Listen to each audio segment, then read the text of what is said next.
Hey everybody, it's Ed. Before we get started, I want to thank a few new Patreon supporters. Duke Beardsley, Tip Hudson, John Gunn, and Colette. These 4 folks went to mountainandprairie.com/support, and they signed up to support the podcast either annually or monthly through Patreon. I really appreciate that support. It's what keeps this whole thing going.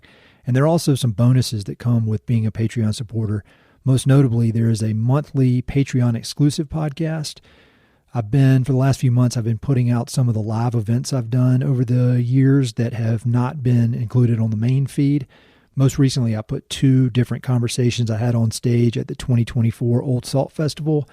And then in the next few days, I'll be putting out an episode in which I was the guest on a podcast. That was really cool. I just recorded that actually a few hours ago. So anyway, Patreon is the way to do it if you want to support the podcast. Thank you so much to these 4 folks and everybody else who has supported it over the years.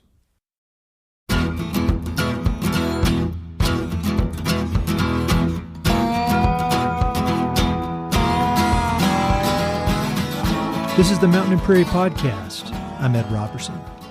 My guest today is Cody Wellema. Cody is a master hat maker and the founder of Wellema Hat Co, a highly regarded California-based custom hat business.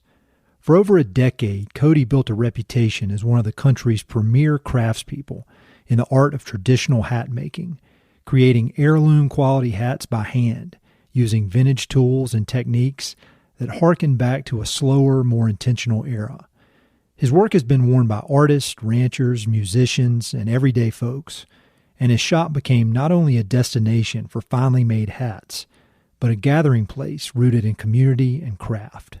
On January 8th of this year, Cody and his family lost their Altadena storefront and workspace in the Eaton Canyon Fire, one of the many devastating fires that destroyed a large part of the greater Los Angeles area in early 2025. In the aftermath, he's navigated an overwhelming combination of grief, logistics, and uncertainty.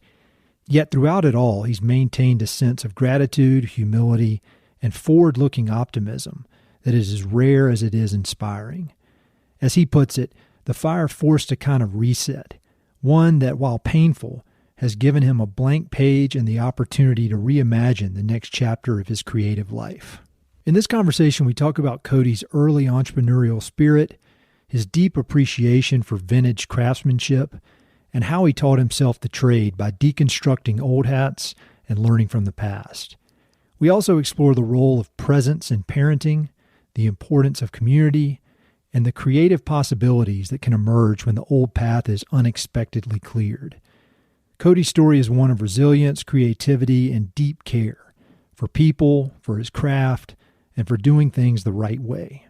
I was so inspired by Cody's optimism and gratitude, and I know you will be too. Be sure to check out the episode notes for links to everything we discussed, including a GoFundMe page that was set up to support Cody and his family during this unexpected time of chaos. Thanks so much for listening. Hope you enjoy. All right, Cody, I'm super excited and happy to be talking with you. I know some of the circumstances that you've been dealing with for the last 3 months. I can't even get my head around, but I've followed your work for so long, and then I know we have so many mutual friends, and you have 100% approval rating. Everybody says you're like the best dude that there is. Oh boy.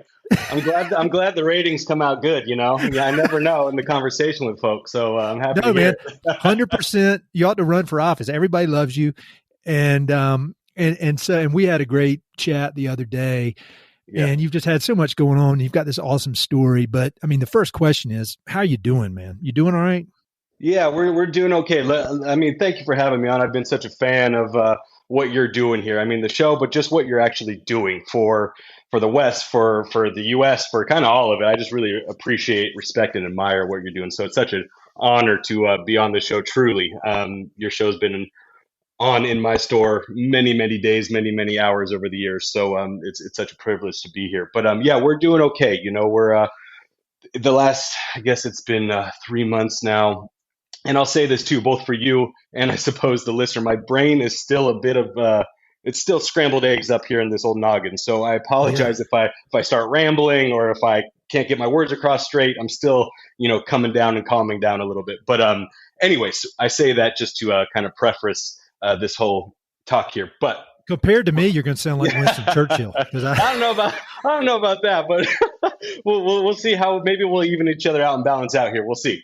But no, we're doing okay. We're coming down and calming down. It's been 3 months or so now, I believe. What's January, February? Yeah, April, May. Yeah, about 3 months. And we're okay. We have a lot to be grateful for, given everything. Where we have the kids are healthy, my wife's healthy, I'm healthy. We have a roof over our head. Food's on the table. So we have a lot to be grateful for. Emotions have settled a good amount over the last few months. The first month was pretty difficult in many ways. Second was a lot of moving parts and figuring stuff out and buried under paperwork and so many just kind of logistical things. And now we're kind of at a place where most of all that stuff is done. All kind of like the nuances and office work, so to speak, are done. And we can kind of, regroup a little bit and figure out what comes next. What do we do now in our current state? Because we just moved. How do we get settled with the kids? There's so many things going on, but overall we're doing okay. We're just sorting life out still. That's all, but we're doing okay. Well, you strike me as such a positive dude. And I mean, when you look at videos going back almost 10 years, on YouTube, that's one thing that has struck me is you just seem like super upbeat, super positive, super optimistic. I mean, is that kind of your default wiring, or is that something that you consciously work on? Because I mean, I think it's it's not easy for me to be super optimistic at any point, but I work on it. But it just seems like even during this amazing, unbelievable tragedy and kind of upheaval in your life, you seem to be approaching it with a productive and positive mindset. Is that just how you're wired? Yeah, that's a great question. That's probably a better question for my wife. She sometimes, has a better outlook on my stuff. Yeah, there we go. But yeah, I would say to some degree, I'm definitely wired that way. There's definitely moments in the last few months, but in life in general, over the last, decade to 12 years that I, started this business and company, just in life as a whole, that where I ebb and flow and I'll hit lows. And I definitely have regulated and figured how to try and overcome things. And some days are easier said than done. And some days, you can kind of rise above it. But yeah, I mean, overall, I try and keep that positivity. I mean, when you go through something like this, it's kind of hard to in most days, but yeah, we're trying our best to. I've tried my best to, but how it is with parenting and kids and a business and this and that. Sometimes it's hard to stay upbeat all the time, and I'm definitely no soldier or saint in that realm. But I have definitely tried my best to keep it upbeat, both for myself and for the kids and my family and all that. So just trying.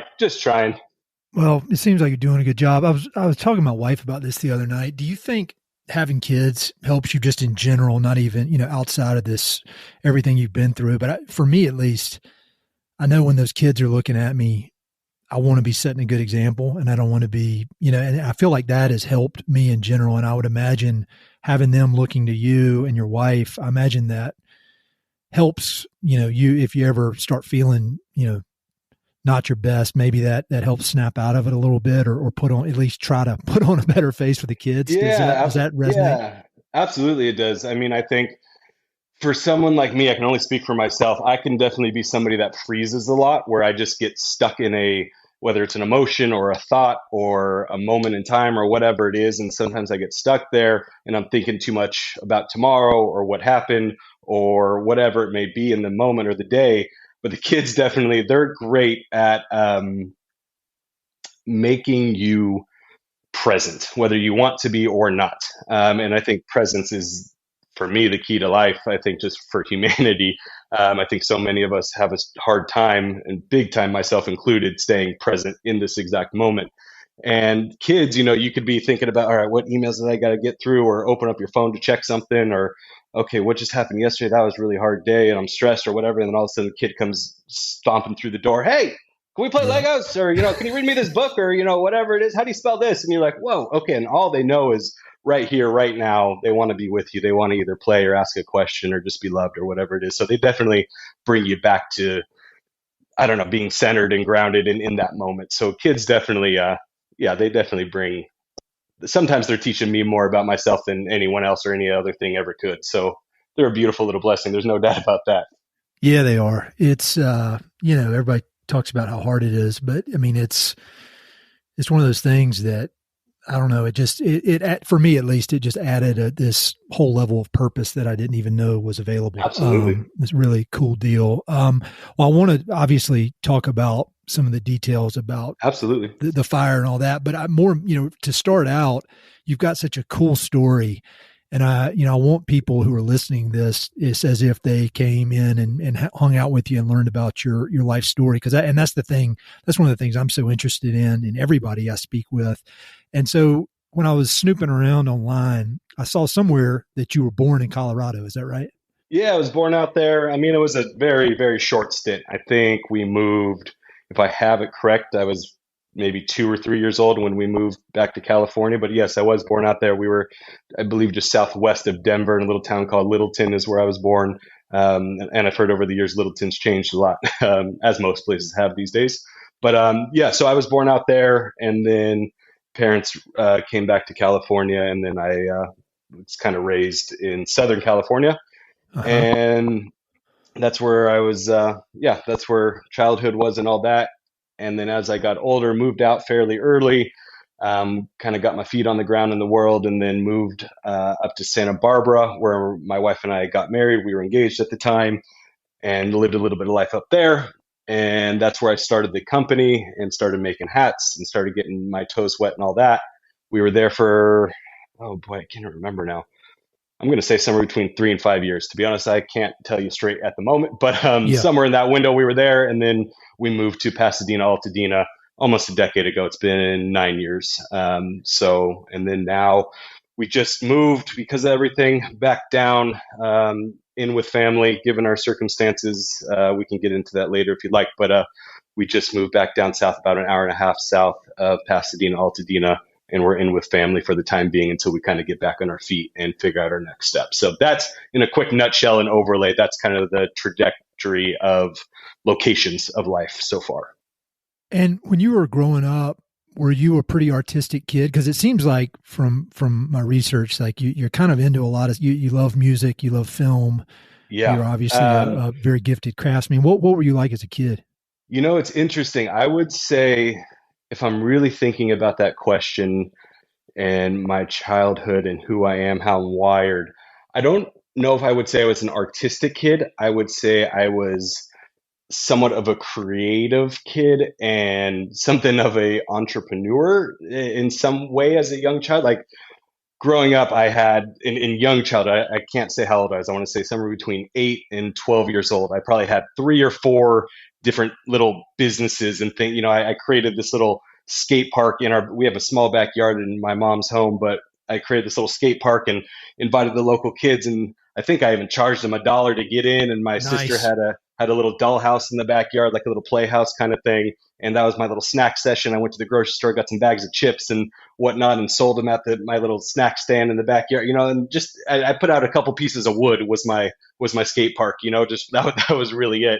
And but that's kind of what I did. And then I had a little recycle business where I put letters out in all the neighbors' mailboxes and said, "Hey, on Thursday I'll come by and get all your cans, put them in a bag for me." And then I went and recycled them for 5 cents a pop or whatever. And little things like that. I always had little ideas, little clothing companies I wanted to start, just ideas. None of them really came to fruition. They maybe lasted a week or two at most. I'm so young at that time and figuring things out. But I was always my brain was always going with something. As far as actual art and artistic capabilities and abilities, I was never a drawer or painter or anything like that. I was more just a creative, out of the box kind of thinker, I would say.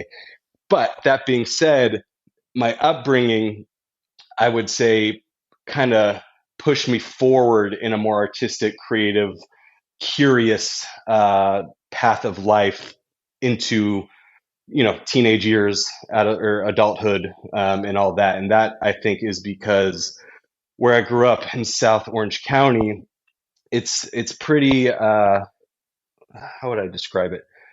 It's pretty simple. It's very, there's not a lot of diversity, there's not a lot of art.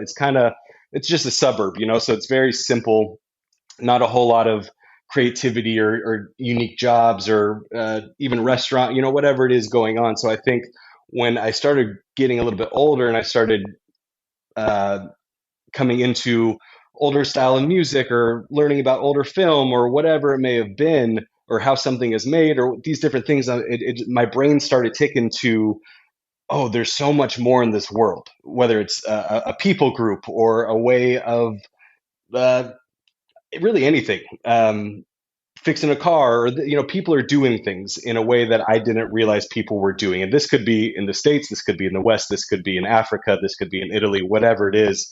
And I just realized that life is different for so many different cultures and so many different people. And that just really struck me in a way. And I think that put me on a trajectory as I was getting older to get out of here and experience the world, for a lack of better terms, just kind of what is out there, what's going on, what are people doing, and that really just fascinated me, and that's kind of what put me on a path of thinking differently for adulthood, if that makes sense. It makes perfect sense, and I think about my own journey, and I feel like I didn't really have that revelation until I was like 30. There was just kind of a way I went about doing things, and that the people where I grew up went about doing things, and then I kind of, well, maybe like 27 or something. But sure. Did you have a crew of friends that had a similar mindset, or was this kind of a solo endeavor of figuring this out on your own? Wow, what a great question.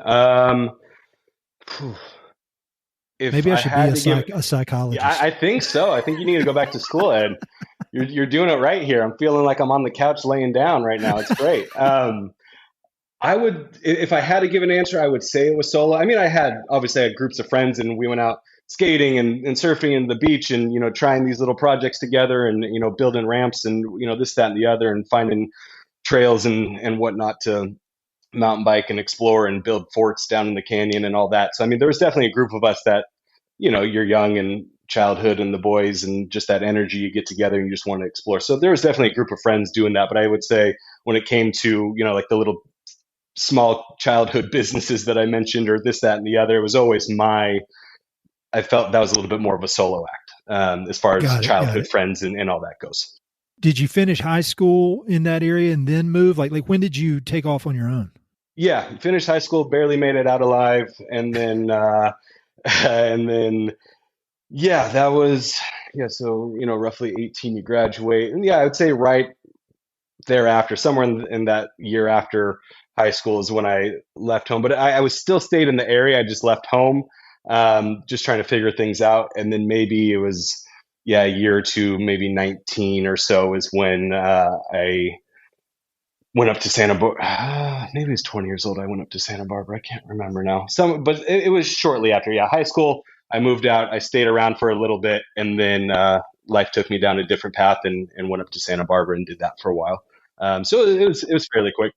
Santa Barbara is one of the prettiest places I've ever seen in my whole life. It's a hard thing to beat. It really is. I mean, sometimes we kick ourselves for moving, or we always ask ourselves, why did we ever leave that place? I mean, we go up there and visit every chance. We still got a lot of friends and community and things that we love about the Central Coast, and even north of Santa Barbara. And really just when you get into, I mean, when you look at California, it's history. And even now, there's so much going on in between Santa Barbara and, say, San Francisco, the central region when it comes to farming and ranching and agriculture and creative endeavors and coastline stuff with communities and surfing. I mean, there's so much going on in that region of California. It's such a beautiful, beautiful place. The whole ag thing was a surprise to me when I started visiting out that way, because I remember my wife and I did a trip one time from San Francisco down to Big Sur. Sure. And, once you get kind of outside of that radius of the San Francisco area, I mean, it's just straight up ag, hardcore, ag communities that have been doing it for generations. And that was something that was surprising to me. But when did hats capture your attention enough that you were like, man, I'm going to start messing around with that. I want to figure this out? Yeah, absolutely. I think there's a few different avenues and routes and roads that led me to it, I would say. And it was kind of a culmination of all these things. And Santa Barbara is kind of when it happened. So let me see here. We'll go somewhat of a long story route. We were about to get married, and I was like, I should probably get a job of some degree that supports a wife right before, Yeah, we're yeah. getting married. And when because we were young, my wife and I got married very young. I was 21, she was 20. Oh, wow, Um, cool. and that's just, my wife and I have always kind of done things not necessarily backwards, but in a way that the world these days doesn't really do. We got married pretty young, we had kids pretty young, we started our business very young, we went out on our own pretty young, and we just kind of went after what we wanted and walked down our own path and kind of to the beat of our own drum. We've kind of always operated that way. And anyway, so being up there, there was on the main drag in Santa Barbara, State Street, the main street there, and there was a little hat shop, and they kind of advertised, or their whole thing was a family-owned hat shop kind of thing, and Yep. it had a beautiful interior, beautiful aesthetic. It was just a really beautiful store. And I had already, I've worn hats for a very long time, whether it was a ball cap or a flat cap or some form of felt hat, a Western hat, whatever it is. I just had through probably junior high, it started, maybe high school. So I've always just kind of worn them. Anyway, so I was, okay, hat shop, that sounds fun. This is a beautiful little store. Seems pretty cool. Let's try it out. And started and my thought process was, okay, this is a family run business, something unique to me. Where I grew up, there wasn't many family owned or family run businesses or really anything. I was like, oh, this is fantastic. They say they make their own hats. Maybe I could one day make hats for them or work in their factory or whatever. I was still trying to understand how it all works. So, okay, try it out, applied, got a part time position. And then slowly, actually not slowly, pretty fastly, within a year, I ended up taking over the store and running the whole store for the family. Oh, Um, wow. and just kind of worked my way up and blah blah blah, and then took over the store for them. But in that time, I kind of came to know and realize the behind the curtain kind of thing, and it was a much bigger company. It was technically family owned for about 100 years, which is cool, but it was a much bigger thing. It was a little bit more corporate involved, not in a crazy way, but it was a little bit more corporate. They had many locations throughout the country. Um, and I came to realize that they really aren't making their own hats. They kind of work with one of the last American made hat factories in the country now, but most of their stuff is made in China, this, that, and the other. Okay. So it just kind of put a bad taste in my mouth a little bit. Just, okay, this isn't exactly what I want. Yeah. So what does that look like? And around that same time, um, moving to Santa Barbara, there's an old Western artist who I found out about living in Santa Barbara and now have come to admire and try and collect his work, and has become a big part of my life. And the story, his name is Edward Barine, and late 1800s through, uh, when did he pass away? I want to say early 40s is when he passed. And he was a working cowboy. He ranched and cowboyed through California, Montana. I mean, really all over the West. But then he started sketching and painting, almost like a modern day Teal Blake or something like that. I was thinking that. I looked at his website and I was like, it definitely reminded me of Teal. Yeah, Teal is just an amazing guy, and he's ranching, he's living the life, but he's also capturing the life on paper, right? And that's kind of what Ed was doing as well back in the day. And his last studio was in Santa Barbara. He was from the area originally. Had a stint in New York for art and stuff like that as well. I think in the teens, maybe early 20s. And then anyway, so he was a figure in Santa Barbara. He was just this very well known kind of entity of Santa Barbara. In the Santa Barbara Historical Museum, they have a whole little wing dedicated to him and his old saddle, and Yeah. amazing sketches and etchings and paintings. They had his old hat in there, all these wonderful things. And I just became really just enamored by him and how he was drawing and what he was wearing, and even how he was kind of drawing hats flying off cowboys, and just all these things were just being infused into it was just really a beautiful thing on Mhm. how he was depicting the West. And that kind of put me down. And even seeing he had a very unique hat that he wore a lot of, and there's something about it that really just grabbed me, just the style of it, the proportion of it. Um, so all these different things, right? And then growing up, finding older music, looking at older album covers and seeing guys from the 40s, 50s, 60s and jazz and blues and Western music, of course, but a lot of jazz and blues, and just seeing how they were wearing these hats on their album covers and old videos and all these different things really just got me kind of fascinated with the hat itself. I was like, what is going on here? So I started collecting at that same time vintage hats or older hats. I had collected and still do a Yeah. lot of old things in general. I can be a hoarder like that sometimes, but I'm definitely a collector to some degree of just old bits and bobs and um, paperwork and clothing and all kinds of just old things that fascinate me and kind of inspire me. And with that came clothing and hats at the time.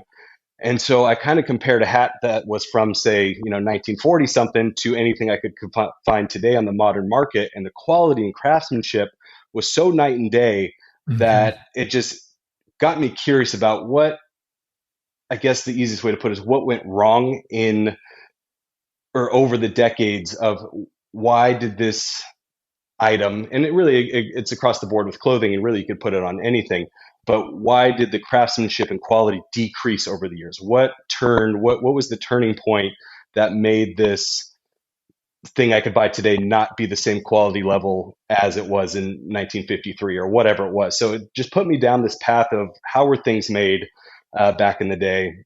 Why did they do it like that? And I just went down this rabbit hole for a long time, just kind of researching. I was just so curious. And that kind of just got me to, okay, I want to take apart this old hat and see how they Yeah. constructed it. And let's see if I can do it. And so I started learning by taking apart old hats and just kind of studying them. Those were my textbooks, really. And then that kind of projected me into the future. I just kind of got fascinated with it and learning about it, the history of it, this thing that was, in my opinion and in my eye, a dying art, a dying trade. No one's really wearing hats anymore, unless, of course, you're living in. But even ranchers and cowboys and cowgirls these days, they're wearing a lot of ball caps and stuff, which is fine. There's nothing wrong with that. But I was just so curious why these things were going away, and I was Hmm. curious about how or what I could do to keep it around and keep it alive. And that's kind of what happened. Snowballed into something, and then all of a sudden we're here a decade plus doing it. It's really interesting in a lot of ways, but just in the micro, just before we started recording this, I was putting the finishing touches on an episode that I'll put out when we get off this call. And it's with Kate Havstad, who's a hat Love maker Kate. that I'm sure you know. And then a guy named Daniel Mal from a company called Duckworth. They do a lot of wool. Yeah, They great make company. wool. Yeah. And and the whole topic of the conversation was kind of about what went sideways with American apparel so that it became cheap and not durable and made abroad, and then all the impacts to local economies because of that. So it's, Absolutely. and you could have been sitting right up there on that panel, and because everything you're saying is so in line with what they were saying. Super interesting. But when did you, like, so you were messing around with it, learning to make it. I mean, that I would Yeah. imagine it's just a decades long process to feel like you've mastered that craft. But at what point did you think, all right, I've got some here. Maybe I could sell this, or did somebody ask you to make one for them? How did that work? Yeah. So I started just, fumbling around and tweaking things and, just replacing ribbons or sweatband or whatever it is. And then finally got a hold of, again, at the time I was probably 21, 22, something like that. And we took $200 out of our personal savings. We had no money to our name at that time. We were just married, just getting started, and whatever. We took 200 out, bought my first block and my first piece of felt, and made that hat. And then I think a friend locally bought it for whatever it was, $50 or $100, or I can't remember now, but something like that. And then that allowed me to buy another piece of felt. And so it kind of just naturally happened like that. I just kind of sold a couple to a friend, and then a friend, oh, wow, that's really unique, and I've never heard of that before, and I've never really worn a hat. Why don't you make me one? And it just kind of snowballed into that, and slowly continued. And it got to a point where I kind of took over our first apartment with making hats, and grew out of that real quickly, and needed to get a space. So we got our first space, a little store, studio, showroom kind of thing in downtown Santa Barbara, and I would just bike over there every day. And I would say pretty soon after, maybe within a year of like starting or being curious about making hats, I just kind of went for it and was like, all right, I'm going to quit everything else and just see what happens here. And I did, and never really looked back. And that's I'm trying to think if there's anything else, but no, I think that's kind of how it was. I think I've always taken risks and I've always put myself out there, and for better or worse, I'm not saying it's been an easy ride. There's definitely been bumps and bruises and slow months or even years business wise and all kinds of things, but I've never really looked back. We just kind of went after it, and I had a thought, an idea, a dream, and my wife backed me up in that. We just went for it as a team, and that's that. Do you think, man, I can't believe I did that? Or are you like, yeah, of course I did that? Because sometimes when I've done stuff in the past without really any experience, when you're kind of just, you got fresh eyes and you're like, no, I want to do this. I'm going to do it. I'm going to do it. And then you look back like 10 years later and you're like, holy shit, I can't believe I did that. Is that, what do you think about that 21, 22-year-old who made that decision to go all in? That's really interesting. I think I can't believe that I did it, and did it for over a decade in a world that doesn't really wear hats anymore. Yeah. And, like it made me, sometimes I look back and go, dang, how did we do that? Why did I choose this path? And sometimes it's the lower moments where I'm stressed out, or it's been a tough week or a month or whatever financially in the shop or whatever it is. And why am I making hats in a world that doesn't wear hats anymore? I chose something real off the cuff here. This is interesting. Why didn't I go to school for something, or I don't know, stick at the grocery store for the rest of whatever it is,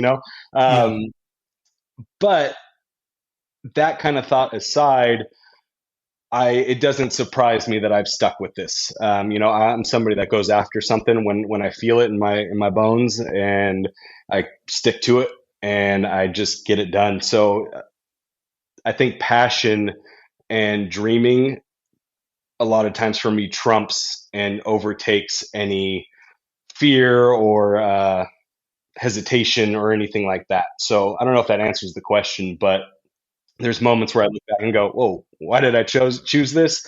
And then there's definitely a lot of moments where I go, oh, this all makes sense why we're going down this path. Well, and from my perspective on the outside looking in, like, yeah, there's the passion and the dreaming. But I mean, I think from seeing your trajectory, that stuff's great. But without the consistent hard work year after year after year after year, the passion, the dreaming doesn't amount to much. I feel like that's when you see a lot of people start creative projects. I feel like the at least from my observation, whether you're talking about artists or woodworkers or whatever, it's the ones who are willing to keep cranking even through the bumps, like you were talking about, when you start questioning yourself, and especially in something like what you're doing that just requires this level of kind of subconscious craftsmanship. I would imagine when you touch a hat as you're making it, like you're feeling stuff that I could mess around with it for 20 years and never get kind of the subtle parts of it that you've gotten after so many years of doing it. I mean, do you agree with that hard work part? Yeah, absolutely. I mean, there's definitely, you got to put your nose to the grind. And I mean, there's so many times that, I can't get past this one, process of whether it's sewing or this or that. And I just can't figure out why it's not happening or why it's not turning out how I need it to, or X, Y, or Z. There could be a whole list of things as to, why this isn't working. But yeah, if hard work isn't there and dedication, then if I didn't have that, this thing would have stopped a long time ago. There's no doubt about it. Your story reminds me of a episode I did a long time ago. I mean, probably like 6 or 7 years ago, I bet, with a guy. He's actually my neighbor. We become friends, but I was introduced to him. Somebody wrote in and was like, hey, you should interview this guy. He lives 2 blocks from me. His name's Jeffrey Keating, and he's a woodworker. And he has a very similar background. He was actually in grad school and started on a PhD track, and started making furniture in his little basement apartment. Yeah. And it just slowly started catching on. And he was like, all right, I think I'm going to go all in on this. And that's what they've been doing. But that seems to be a story that's told a lot, but I don't think people fully appreciate how scary that can be, or, absolutely, going all out like that, It's one of those things that if you haven't done it, experienced it, or been in it and a part of it, And there's nothing wrong with that. You just don't understand it fully. And that could translate to so many different things, even here now in my situation with the fires and whatnot. If you're not in our community, if you haven't been impacted and whatnot, there's nothing wrong with it at all. You're removed from it, but you will never understand what goes into it, what you're dealing with, the hardships, the joys, the this, that, and the other, unless you're really in it or a part of it. So same with making something, starting out on your own creatively and trying to make a go of it for your life and your family. If you haven't done something like that, you can kind of imagine it a little bit or put yourself in someone's shoes, but it's hard to get the full grip of it all unless you've done it yourself. So there's definitely a whole lot of truth to what you just said.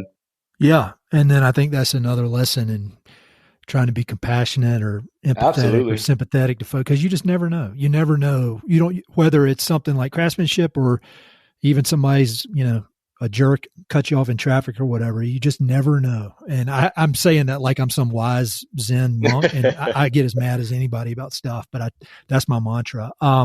Was there a point when you've been making the hats for a while, was there a point, like, was it a slow build of people learning about it and word of mouth, or was there ever any points where maybe like a famous person came in Sure. and bought one? I mean, like, were there any big bumps along the way that you look at as kind of turning points? I don't think there was any specific major turning points. I would say it's been a slow and steady burn the whole time. There's been a lot of high moments, there's been a lot of low moments. Yes, stuff like that has happened where I've made a hat for X person or for that show, or I've went to this event, or I got to travel here to do fittings or whatever it is. All those things are so wonderful and I'm so grateful for all of them. But wouldn't say like one of them specifically like launched the career or a new trajectory of the business and the brand and the company and what I was doing. I would just say all these, it was almost just I don't know, a Jenga game or something. All these little pieces came together and built the foundation and then built the structure around it. I wouldn't say there was, some article that came out 10 years ago and just launched me into next week. There was nothing like that. There's been a lot of wonderful articles and so many people have said so many nice things, but none of them, necessarily launched or made a huge, overnight, stardom kind of thing or anything like that. It's just been all these wonderful things coming together that has kept the business sustainable and growing, and just a wonderful thing for us. I think there's always this dream of, some big break or whatever, but I think I think the slow and steady thing it can be a little bit better in the long run, because you see some of these people like in the music industry or whatever, they get launched from nothing into, superstardom. And I would imagine that can be a tough thing. Whereas you were able to really just kind of establish, for lack of a better word, like your voice as a craftsman and figure out this is what I do. And then all of a sudden, versus trying to kind of cater to the masses or cater to all these fans that you don't particularly know. It seems like you were able to just slowly really kind of define what you're making, how you make it, who you are. And then the people kind of came to you in an organic fashion, which I think seems like a much better, if you had to choose one or the other, I think that I would choose that one, but that's just me. I agree with that. I think there's so much truth to that.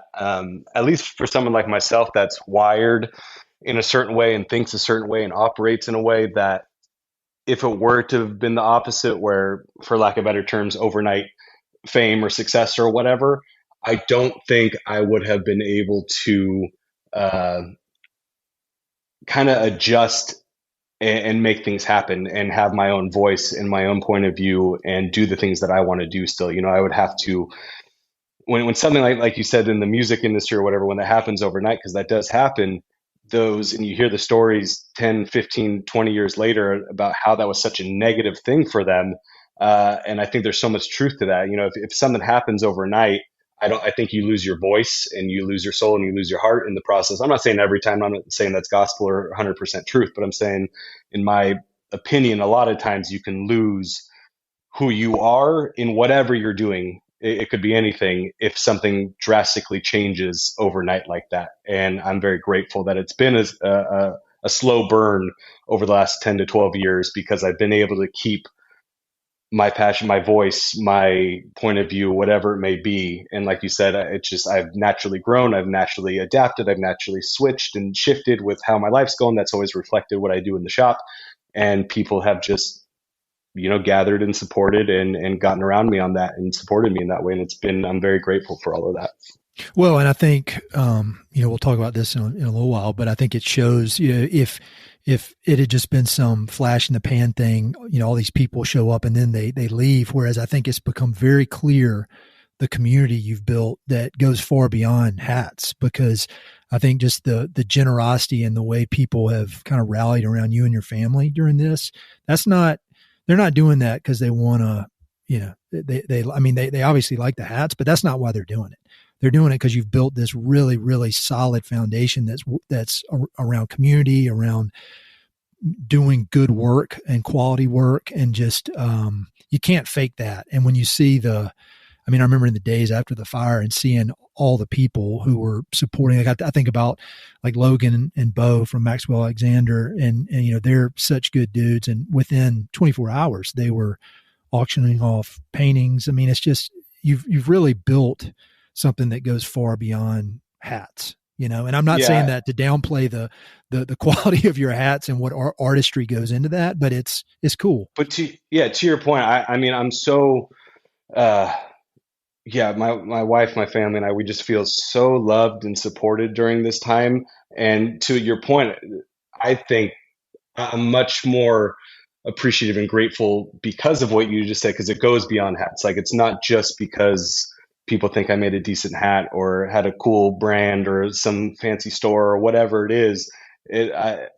It's humbled me a lot, and made me just recalibrate my brain a lot. I mean, even somebody set up, a family member set up a GoFundMe in the first 24 hours, and I was very reluctant to do that. That's just not who I am, or it was just a kind of a, I don't know, weird thing for me.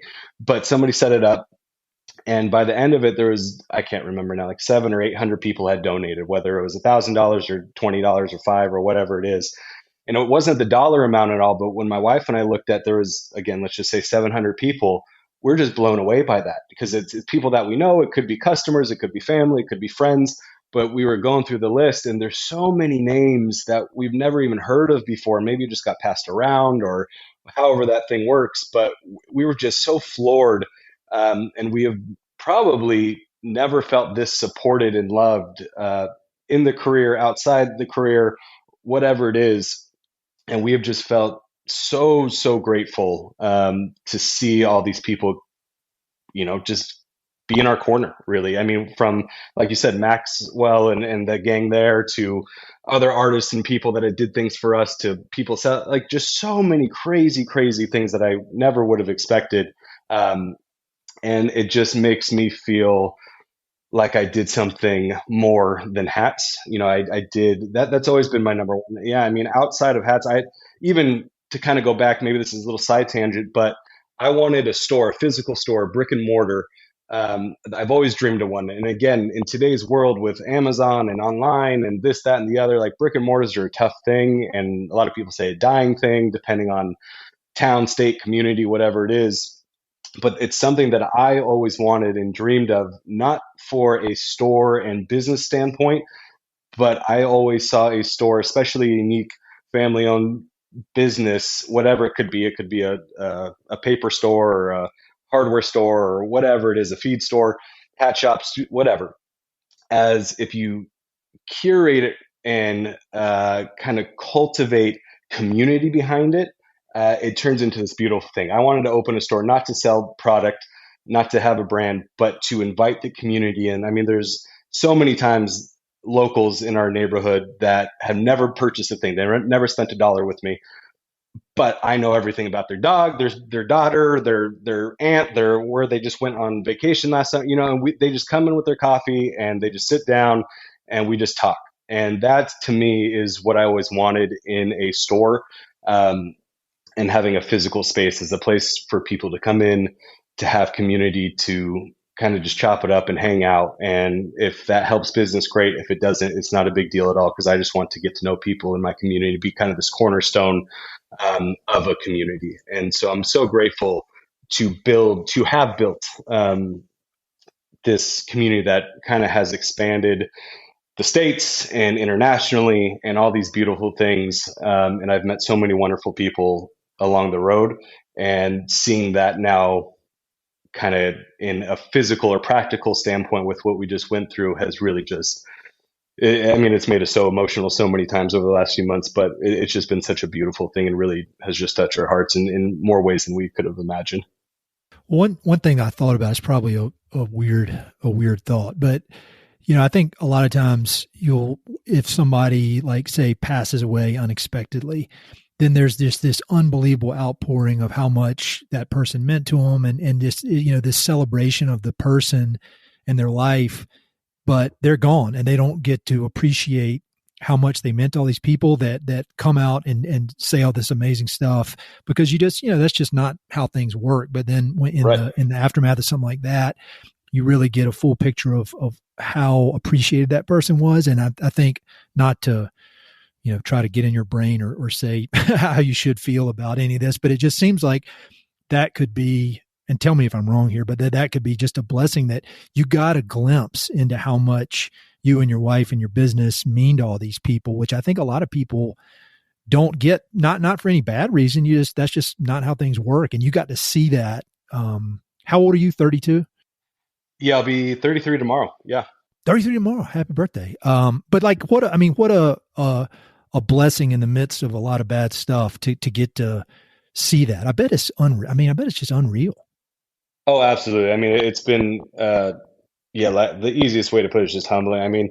So many times I can definitely get in if I'm being honest, a thing of negative. So, all these wonderful things people are saying and doing for us and rallying and supporting us. And then I can not believe it sometimes, if that makes, like, there's been so much of it that it's overwhelming, in a good way, that I go, oh, there's a million people saying how wonderful the shop was or how much they enjoyed meeting me in this place or whatever. And then I kind of just get twisted up in my thoughts. Understandable. Which is unfortunate, but the overall has just been a beautiful thing for us to witness and be a part of. And it's been a very crazy, but to your point, not many people, obviously when you pass away, you don't get to hear the things or see the things or what happens after. This isn't the same, but in a way the reactions are similar, and it's been an interesting experience to receive all this love and support, and really it's just grounded us and switched perspective on going forward and what comes next and all this. So it's been a crazy, beautiful thing. No, I think that makes perfect sense. And I think it's only normal and natural that it scrambles your brain a little bit. And I would imagine it's going to take years for it all to really settle in. That was one of the things when we talked initially. I was like, man, I don't want to get all up in your business during such a crazy time. But, because I think it's going to take, I would imagine it's going to take quite a while to really just wrap your brain around everything. Yeah, it does. I think I was a little naive. I don't really want to say I was naive to it, but maybe a little bit. When it first happened, the first few weeks, it was okay. What? Especially as a dad, as a husband, as a provider, because this shop was everything to my family. We have 3 little ones, and my wife stays at home with the kids. We mostly homeschool, and we travel, and my wife's at home raising these little monkeys, and we're so grateful. We've carved out this little slice of life for us that, again, now looking back, and not that we didn't realize it then, we definitely did, but there's definitely moments of stress or this or that. But looking back at it now, my wife and I will sit on the couch after a long day, and man, what a beautiful thing we created, as far as life goes, and how the kids were growing up in the store, and they were having lunch with me, maybe 3 to 4 days a week. And if my wife needed help with something, I'd run home because we were about 5 minutes from the shop to our front door, and all these different things. So we've kind of curated this beautiful life for ourselves, in a way that the world doesn't really work anymore, in my opinion. But it shifted perspective, this whole thing. And it's been, just a crazy thing. And I think in the beginning I was like, okay, as a provider, I need to figure out what comes next. And next week, I need to either start something new or get the hat equipment back or go work for. I need I need some income again for my family. And I was naive to the grieving process and the whole emotional process, to the practical and physical process of insurance and paperwork and all these calls and all this crap that we had to deal with. Um, and now we're 3 months out, and in some ways it's felt like this whole thing happened last week. In some ways it's felt like it's been 12 years. It's this weird, I don't even know how to describe it when you're in something like this. And to your point, I think it will take a long time to fully process everything and really come out of it and get on the other side of this. We're definitely at a place now, 3 months in, where things have settled down. We can, slowly start to look forward. But I think I was naive to this whole process. And I don't think that's right or wrong. And this is kind of unprecedented for us and our community and most people in general in the world. When you deal with something like this, no one really knows how to deal with it and what's right and what's wrong. And there really is no right and wrong. Some people have to go down this path and other people are going to choose that path. And it's just a crazy, crazy thing. So it will take a while. I think I was naive to that. I think I was like, okay, next month something's going to change and we're going to get back on our feet and X, Y, or Z, when I'm realizing it's a much longer process to be involved in something like this. So yeah, it's unique, but we'll get through it and we'll figure it out and we'll come out the other side stronger than before, I hope. So I don't want to go through all the details of the whole, the actual, 24, 48 hours of it happening, because that's just, I feel like that's your experience to have for yourself. And it's, no problem. Wouldn't want you to have to talk about it, but like thinking, looking forward with your optimism and the skills you have. And I know it could change when we hang up this thing, you could have a different plan, but do you have what are you thinking going forward? Because for people that don't know, and correct me if I'm wrong, the equipment you had in there is irreplaceable. It's old. Some of it's 100 years old, if my research is right. And so, yeah. It's a lot more than just your skill. It was a lot of the equipment that you had. So, what are you thinking at this exact moment for where you're headed? Yeah, absolutely. So to your point, and I'll be honest and vulnerable with it, because I'm still figuring things out. There's still a lot to figure out. And there's been a lot of people, customers and friends and whatnot in my community that I've, built over the last 10, 11, 12 years that are asking me that same question. Hey, are you going to build again? Are you making hats still? What are you going to do? What are you going to do? What are you going to do? And not that it's been pressuring so much, but it's just, I don't, or I should say I haven't in the last couple months, been the weight and the stuff on the plate, both emotionally and practically, has been so full and overwhelming that it's so hard to get a break to just enjoy the moment with your kids or whatever, let alone, okay, what comes next? What should I do? What's the next step? What's, whatever it is. There's been small moments here and there where I can breathe. Okay, what would it look like if we did this or that?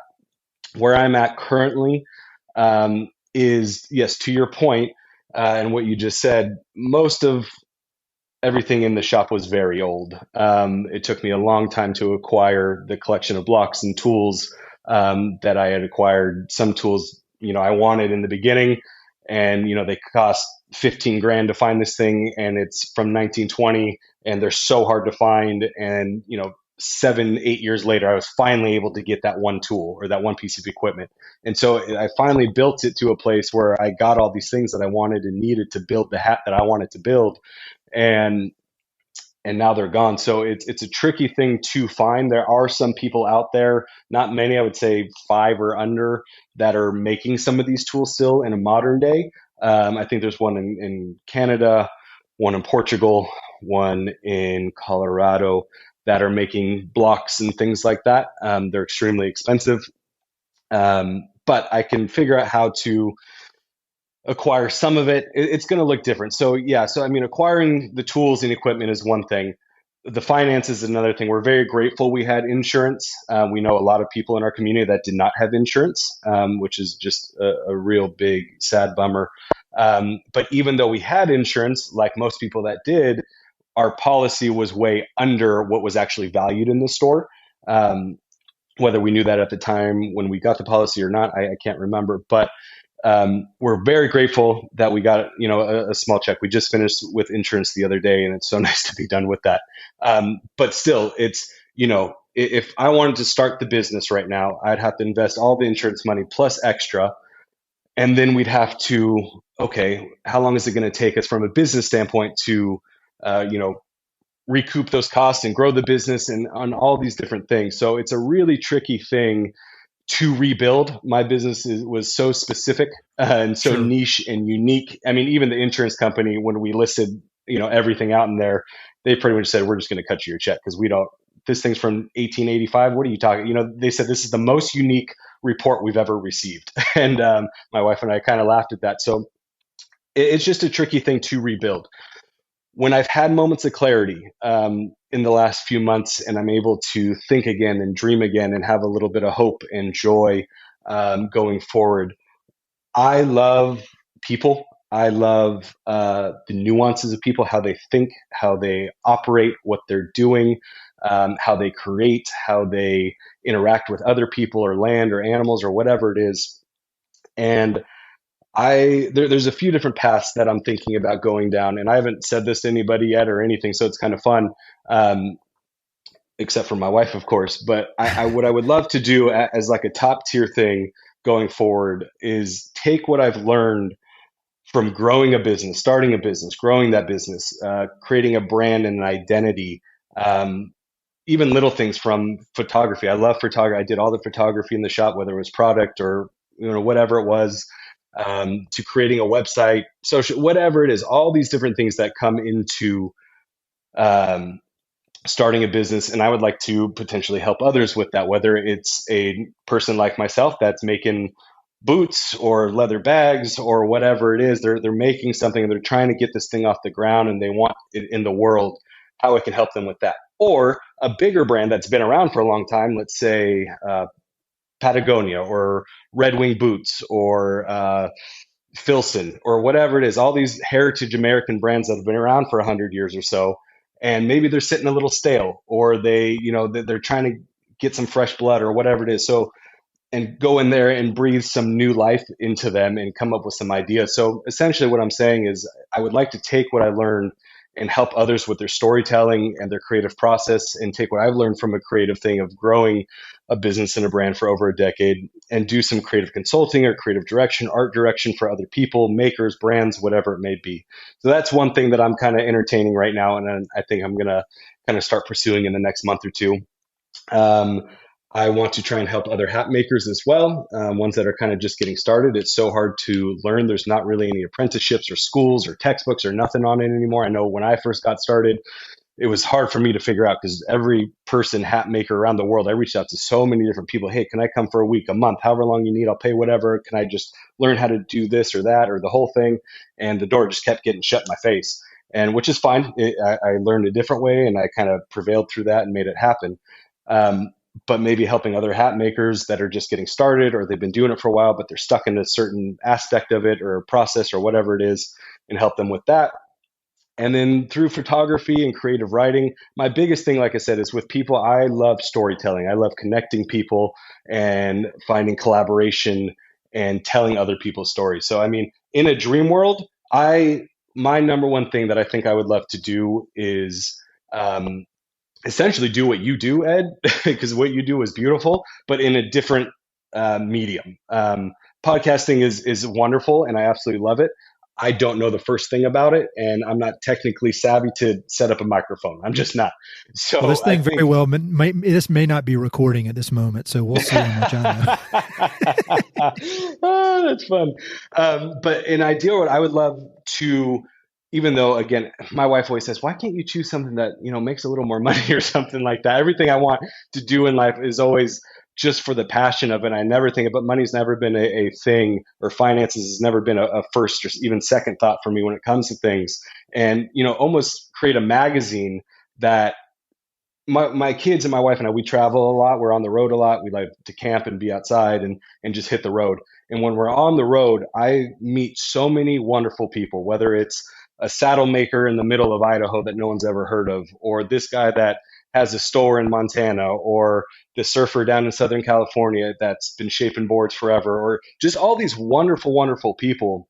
And I just want to highlight them and champion them and tell their story in a beautiful way and photograph their work. One of my biggest things I love to photograph is going into factories or someone's studio or workspace or a workshop and their bench, and just kind of documenting what they're doing. I think, honestly, like Ranchlands does a beautiful job. Like they have so many journals and different things that they do, but they do a beautiful job of storytelling, whether it's hands on the ranch and people that are working there, to people they collaborate with, to just the history of the ranch and the family lineage, and just beautiful, beautiful storytelling. And not that it's necessarily there for business, like it's not going to make a dollar by telling the story, but as a whole, it kind of encapsulates everything that's going on within Ranchlands, and it just turns into this big, beautiful story, which therefore people get excited about and want to be a part of and go from there. So that's something I'd really love to do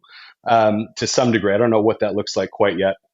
Maybe I just start a little blog or something like that and start traveling around and telling people stories. I'm not quite sure. So those are a few different things I want to do. I do want to keep hats going as well, but in a much different scale and a different outlook on it. I don't think I want to have a store again and do it all full time, this big old thing. I want to keep the legacy and the craft alive, because that's what I got in it for. I wanted to keep this old dying trade in America alive. But I want to do it on a scale that is maybe on my own terms. I'm not always worried, okay, I need to finish this hat and this hat and this hat to pay the bills, and whatever it is. I can just make one hat a month, whatever it is, for this client that's been asking me for a long time. So I'd like to get a little showroom at some point that, is a little bit of a workshop, a little bit of a photo studio for maybe product photography or portraits or whatever.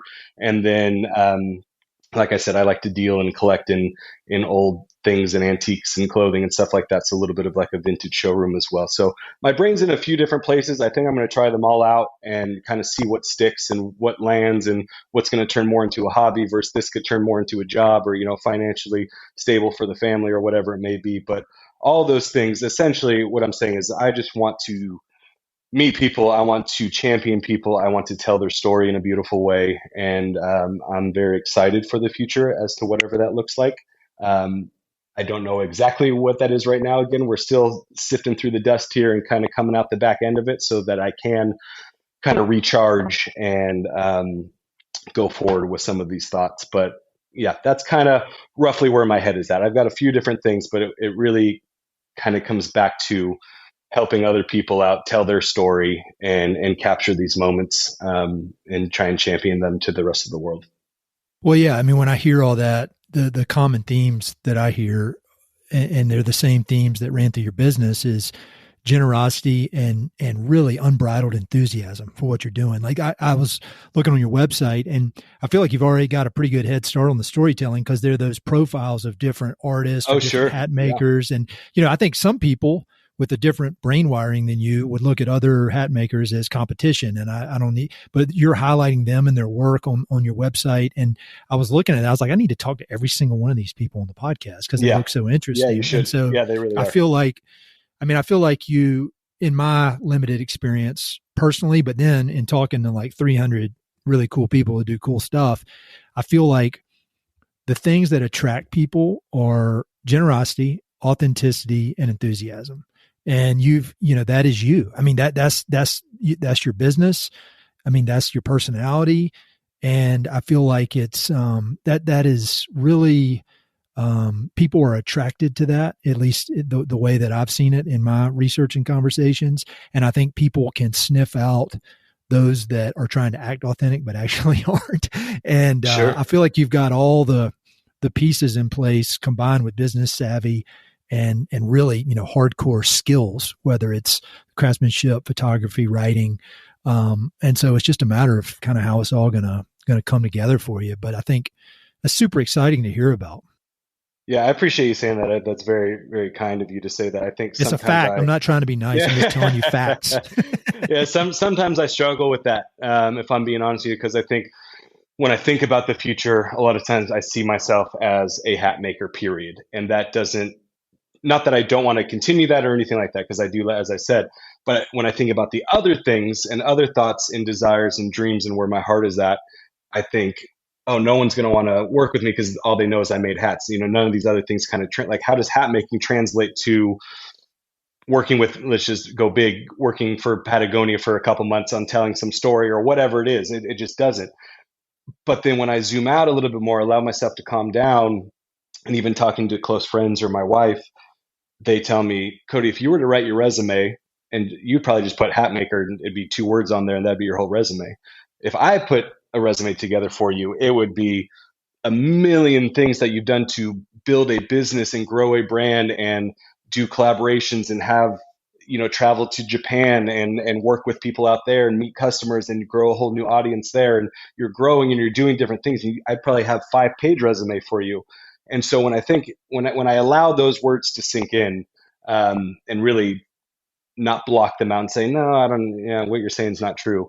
If I allow them to sink into kind of my soul, then I go, okay, I think, I can do some beautiful things for some wonderful people and have some fun with all this and tell some really great stories, both through photography or writing or just collaboration and getting them into different places that they're trying to achieve. And I think it's going to be a cool thing. I'm really excited to see it all kind of come together, see it all unfold, see what God in the universe has for us going forward here.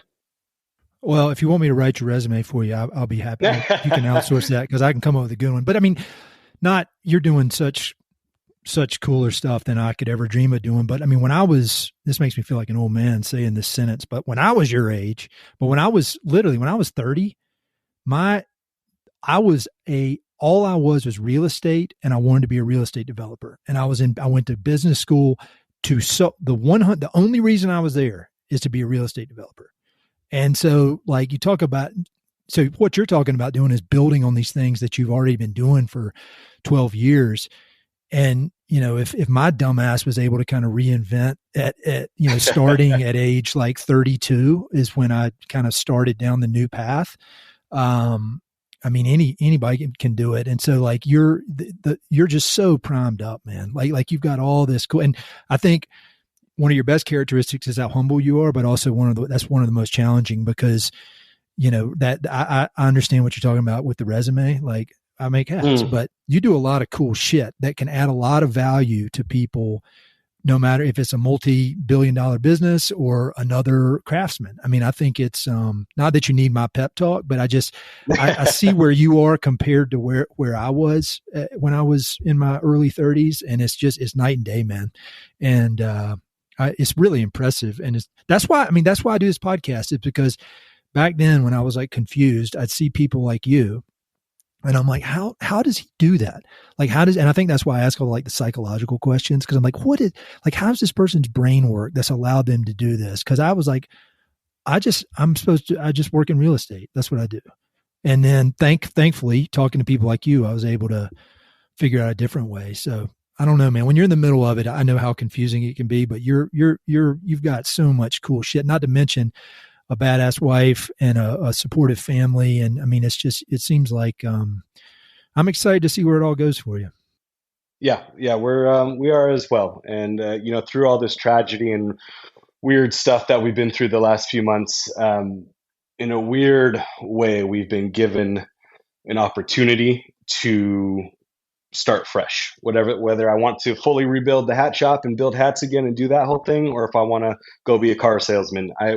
Not many people in life get in the middle of their life or core, however you want to look at it, a blank slate and a white piece of paper in front of you. And how do you kind of what do you want this next chapter of life to look like? Not necessarily how do you want to rewrite your life, but how do you want you get to write this next chapter. You're not stuck in a job in corporate or this or that anymore. You get to dream again. And it's a really exciting thing to be able to dream again. Not that I wasn't dreaming before with the hats and the business and the shop, but I get to dream differently now. And I get to talk to other people and see how they're dreaming and how I can come alongside them and aid them in that dream potentially and make something really cool happen. So I appreciate you saying that. We're through all the kind of negative thoughts and emotions, we're finding the light at the end of the tunnel and the joy and the hope to move forward and create something really beautiful again. Man, I love it. It's so inspiring. As I told you on the phone, I just didn't want to, I was worried about bothering you during such a kind of a crazy time. And then in the lead up to this, I was like, man, I hope I'm not bothering him. But like, this is so inspiring, man. Like it really, really, I was also worried I was going to start crying. Because honestly, I was too. I mean, if we would have had in both aspects, both emotionally and practically, if this would have been a thing a few weeks or a month after it all happened, this would have been a different conversation. I'm grateful that we're having it now because it's been a few months. I've been able to process a lot of this. I've been able to stick my head out of the sand a little bit more, breathe for a second. And so it's a good time to be having this conversation because I've calmed down, we've calmed down, emotions have settled a little bit from what happened. And we're starting to lightly think about the future now in the next couple months about putting everything back out there again. And so you're finding me right in this beautiful, little middle ground here, which, I didn't shed a tear. So I'm grateful for that in this moment here. Yeah, I was expecting to potentially, because sometimes you just start talking about something or you remember something and it just kind of triggers me. But I'm grateful for this conversation, Ed. I really am. And yeah, we're looking forward to the future and whatever that looks like. And I think what I need now is it's been a few months and my wife and I are very depleted. We're very fatigued. We got nothing left inside us, both emotionally and physically. We've been dealing with all the fire stuff. We've been trying to parent through it all the best we can. We just went through a move, which a move in itself is a headache and a nightmare. And then you add everything else and why we're moving and we're taking the kids away from, our home and our community and their friends and all these things. But we feel like all these different things. So we just settled about a week ago and now it's time to breathe for a second and then recharge. So in a couple of weeks, I'm going to go to the Eastern Sierras for a number of days and fish some of the rivers up there and just clear my mind and fully unplug and just try and recharge a little bit. And then a couple of weeks after that, middle of May, I'm going to go to Chicago and New York and try and get a little jolt of creativity and inspiration and whatnot. And so a little bit of life and nature to recharge and unplug and center myself again. And then I have not had any creativity inside me these last few months, which is a hard thing for me. I haven't outputted, I haven't done any really photography. I haven't really done anything creatively. I've not been around anything creative. It's all been kind of destruction and chaos. So I need a little jolt to something. And then we'll probably hit the road as well sometime this summer and go to our beloved Montana and spend some time out there where I get a little bit of both up there. So we'll do all that. And then hopefully, by beginning of summer, we'll start putting stuff out there and start making some moves and head forward. So we're looking forward to this next chapter. Super inspiring, man. I appreciate you being so open and authentic with all this because it's, I can't even begin to get my head around it. There are two questions I like to ask folks towards the end, again, in my endless study to try to be like the people I interview. And one of the ways I found is asking them what books they've read over their life. I mean, it doesn't necessarily have to be about craftsmanship, but just in general, books, movies, music, whatever. Are there anything that you would recommend to the folks listening that have been useful in this evolution of you, both as a craftsman, as a family man, just as a cool human being? Yeah, I mean, there's got to be a lot of them. I'm wired in a way where certain books and essentially what I intake affects me in certain ways. So we try our best. We don't do too much TV in our house and movies and stuff like that. So for books, if I'm being honest, I don't do a lot of soul searching books and hard hitting, deep thinking books. For me, at least I'll say in the last few years, probably since kids, is my form of almost entertainment, I guess, instead of, binging a show or, being a couch potato. And don't get me wrong, that is all there still in some, in some metric. But, I enjoy reading a lot more historical fiction or something more just novels and stuff like that. Cause I just get to, that's my movie. I get to, go inside this book and kind of go into the story. And that could be, on this podcast, the classic Lonesome Dove series, those have been wonderful for me over the years. Just the storytelling and just that you just feel it, you put yourself in that position and it's just amazing. This author, William Boyd, he's a Scottish and English author. He does a lot of historical fiction. I've enjoyed a lot of his stuff. Rick Rubin and The Creative Act. That's been an amazing book from a creative standpoint. I don't know if you've heard of that or read that Oh book. yeah, I've heard. I haven't read it. I heard him on a lot of podcasts when it came out, and it seems awesome, but I have not read it. Yeah, if you're a creative to any form, whether, I don't know, you're a landscape person or a photographer or a painter or woodwork, whatever it is, it's just an amazing, you could just pick up and read a couple pages and then put it away for a week, or, you can turn 100 pages to the right and read that for a little, you can just kind of pick and choose. And it's just a beautifully written book. That guy is, he's a very creative, that's kind of all he knows. So Sure. it's a really, from a creative standpoint, that's great. And then, yeah, music and stuff as well. I mean, I listen to the full range, as a lot of people I'm sure say, but in my house, music is a very big part of our family. Almost every night, well, until we just moved and we had to pack everything away, but we put on the record player and my daughter and I would dance almost every night. And music is just a really core value for my family and I. And sometimes it's early hip hop, sometimes it's old Western, sometimes it's jazz and blues. And I mean, it really varies, but overall, and the world is so loud these days, whether it's just conversations, whether it's you're on a trail and someone's got their boombox and I'm about to rip my hair out, or, it's loud. The kids are loud. The politics everything is so noisy and so loud and so in your face, and everyone's on their phones, and it's just so hard. So me personally, majority of the time, if it's just myself and the kids aren't, or even with the kids, but in general, I listen to a lot of any form of instrumental stuff with no words, no lyrics, and that's something that's really calmed me down a lot and allows me to just decompress a little bit, whether it's classical music or acoustic guitar or just jazz or whatever it is. And I really value that a lot in my life. So the books, the last few months, I have not been able to read that much. Understandable. At all. Every time I go to pick up a book, I start reading a couple sentences and I just can't. My brain just can't retain the words that I'm reading right now. So, but yeah, so those are a few books and some music and whatnot. There's this book that I've been going through that I had to put down a few months ago just because it's a little too deep for me, but it's called Picasso's War, and it's about kind of the art movement in Europe and New York, pre-war, during war, post-war, about how kind of Picasso got discovered and came to America and the modern art movement and whatnot. And that won't necessarily pertain to a lot of listeners here, but there's so many books that I find to be compelling and interesting and find little nuggets in, and it impacts my life going forward as well. That's great. I've actually been on a novel kick. I hardly ever read. I mostly read nonfiction, but I've been reading a lot of novels recently, and some of them are just crazy, like thrillers, like about Navy SEAL, like ex-Navy SEALs going crazy and beating up bad guys. But it's great, man. It's such a recharge, and it's entertaining and fun. So those are awesome. Thank you. Final question is just, did I miss anything? Any final words of wisdom? I mean, I think one bit of wisdom that I think could be useful. You don't have to go down this route, but is, advice for people going through hard things. Cause I mean, I think you're in the middle of it, and it seems you're handling it with grace and optimism and, being able to dispense a lot of wisdom. I mean, any way to wrap this thing up?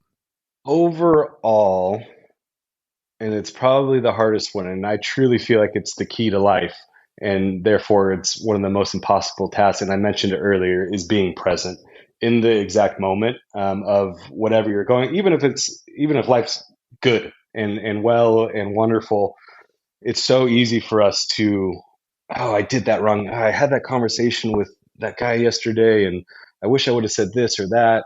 Or, okay, tomorrow I got this meeting, or I got to, do this or that, or, get to the store. And we just think so, even if it's just one day behind or one day forward, let alone last week or what's coming up in 6 months or whatever it is. But if we can, especially when you're going through some stuff, if you can find, and it's, like I said, it's nearly impossible, at least for myself, but I'm trying hard to stay present in the moment, in this conversation with you, Ed, here right now, and not think about, oh, did I say that right? Or how am I coming across? Or whatever it is. If I can just chat with you and hang out, it just brings so much peace in, I think, the just the human body and in the mind and in the psyche. Whether you're a parent or you're single or you're going through something or life's hunky-dory, if you can just figure out how to find the time and the willpower to be present in your exact moment, that really changes the trajectory of, if you want to go big, your life, I think. But I think it can change your brain and the wiring of your brain in that exact day. If you're having a real bad day, if you can just get present, get grounded, whatever it is. And then I think, your day can switch pretty quickly if we can stop as a human body to stop thinking about the past and the present so much. Obviously it's going to happen, but if we can be present, it really helps get through the hard times. There's no doubt about it. You're the man. This was awesome. I just really, really, really appreciate it. Again, I appreciate you taking the time to talk during such a crazy time, but also I really admire your whole approach to everything. And I'm excited to see where it all leads. And, you're always welcome to come back on here. And if you're not just like completely sick of me by this point, but I really, really appreciate it, man. Thank you so much. No, Ed, thank you for having me. I mean, there's some absolute legends on this podcast that you've, talked with and had some just really inspiring conversations. So to be in the lineup of this is a dream come true and just something wonderful. You're doing something great for the world here, and keep up your hard work. And can't wait to do this again. Hey, it's Ed again. Thanks so much for listening to the podcast. I know your time is valuable, so it means the world that you spend it listening. If you want to support the podcast and help it to continue to spread and grow, there are a few ways you can help. Number one, pass it along to a friend or share it on social media. Word of mouth recommendations are the most powerful way for ideas to spread, so I'd love it if you could share the podcast with a few pals who might enjoy it. Number two, you can go to Apple Podcasts and give it a 5-star review. Good reviews encourage the Apple overlords to suggest the podcast to others. So there's a link in the notes if you'd be so kind as to give it 5 stars. Number three, you can support the podcast financially via Patreon, and there are exclusive benefits for those who do, including a monthly behind-the-scenes newsletter, Mountain and Prairie stickers, live and recorded video chats with podcast guests, and much more. Number four, I've also got 2 emails that I send out. The first is my weekly email called Good News from the American West, which I send out every Wednesday. It's only positive news, something we can all use a little more of these days. And my other email is my bi-monthly book recommendations email. One email every other month with 5, 6, 7, or 8 books that I've recently read and highly recommend. The thousands of people on both of these lists will vouch for me. No spam or other funny business. And number 5, finally, check out my online store for Mountain and Prairie stickers, shirts, and coffee mugs. I've got some really cool designs from Western artists with more on the way, so head to mountainandprairie.com/shop to check it all out. I'd love to connect with you. I'm on Instagram and LinkedIn, so look me up on either of those platforms by my name or through the links on my website.